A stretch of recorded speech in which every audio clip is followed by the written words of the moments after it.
Welcome to Red Line Tonight. I'm your host, Wacky D. There's a meme making the rounds again. It shows someone laughing at a hilarious joke on their Chinese-made phone, but they're not alone. On the other side of the planet, Xi Jinping is laughing too. Because he's watching in real time. It's absurd, right? But that's the point. Every click, every search, every swipe might not just be feeding the algorithm. It could be feeding the Chinese Communist Party.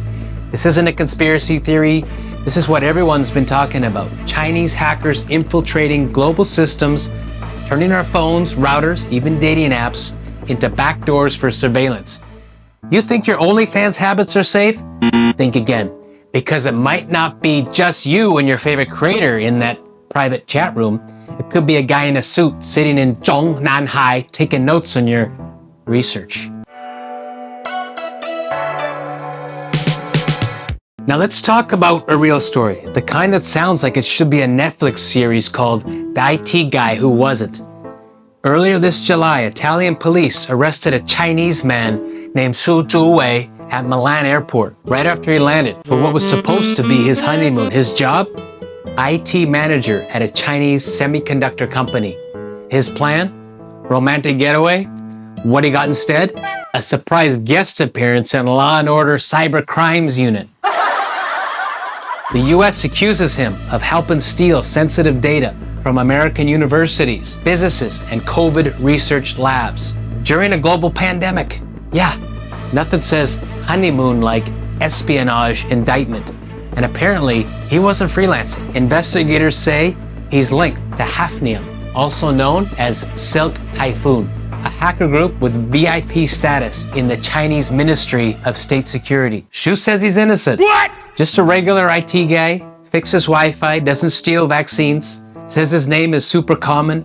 Maybe it's a case of mistaken identity, or maybe someone hacked him. Huh? Who knows? Maybe his evil twin is out there, also fixing printers. And then he drops this gem. If I were a hacker, would I really use my LinkedIn profile? Sir, that's not a defense. That's literally how every dumb criminal gets caught in the first 10 minutes of a Dateline episode. But here's the real issue. Silk Typhoon has been around for years, targeting hospitals, power grids, universities, and Xu's employer, JITA Semiconductor, is state-owned. It's a part of China's national tech strategy, which means in that system, I just do IT is like saying, I only sharpen the guillotine, I don't drop the blade. Maybe he didn't write the malware, but if you're standing next to the guy who does, and you're handing him a flash drive and a Red Bull, you're not just tech support. You're part of the crew. If you think this is just an American problem, think again. In fact, cybersecurity agencies from the US, Australia, Canada, and New Zealand recently dropped a joint report with one headline message. China is coming for your telecom. Their state-sponsored hackers have been quietly infiltrating core infrastructure, networks, servers, cell towers, not to steal your cat videos, to steal your trust, and maybe your CEO's calendar. No, Xi Jinping doesn't care about your grocery list. But your Minister of Defense's WhatsApp chats? Yeah, that's a little more interesting. China's goal isn't just to spy, it's to sift, sort, and select. Once they find a high-value target, a diplomat, a CEO, a journalist, they can track, manipulate, or blackmail them into silence or submission. It's digital espionage with enterprise-level efficiency. Like if the NSA and Uber Eats had a baby, and that baby hated democracy. But here's where it hits home. A lot of these hacked telecom systems, they're where your scam texts come from. You know those messages. Your son's in jail, and your Amazon package has been delayed. Click here to claim your $1,000 crypto prize. Where did they get your name, your phone number, your bank info? From the same telecom back end the hackers breached, packaged, and sold to fraudsters like a Black Friday bundle of digital chaos?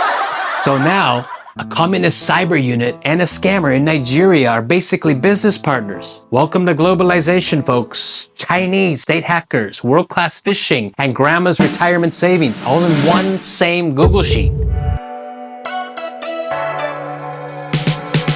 If you're wondering, okay, but who's exactly doing something about this? Well, Taiwan is.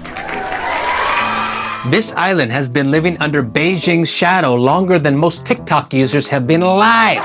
They don't just talk about cyber warfare, they live it. Taiwan faces daily cyber attacks, from phishing texts to infrastructure hacks. They've seen it all, sometimes in the same week.